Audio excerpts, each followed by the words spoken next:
Hello guys, welcome to my Eme vlog, and for today's video, nandito po ako ngayon sa Polaris Sky Lounge dito sa Show Boulevard, Mandaluyong City, and this is a restaurant, bar, and event place. And of course, hindi po mawawala rito ang mga full band artists and singers. So let's go guys, ituturo ko kayo dito sa loob ng Polaris. Ayan. Actually guys, bago lang itong building na ito, dati wala pa ito eh. As of now guys, ako pa lang ang tao dito at yung coordinator na halos magkasabay lang kaming dumating dito. At ito po yung ipapakita ko sa inyo ang buong area. Ayan, napakaganda rito guys, maaliwalas at open air. At napansin nyo naman diba guys, yung ibang area ng bubong walang cover, naka-open lang siya at transparent din yung kanilang bubong, diba?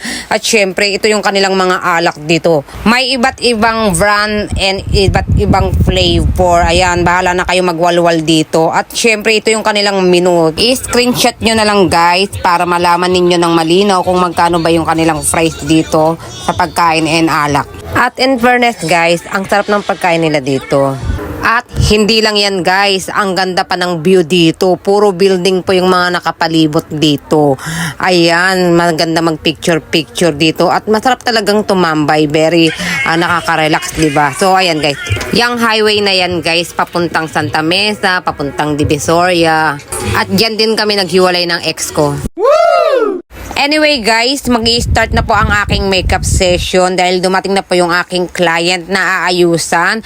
So, 18th birthday po niya today. At ito yung kanyang before and after. Ayan guys, so hindi muna siya aayusan ng buhok. Ganyan daw po muna yung kanyang first look.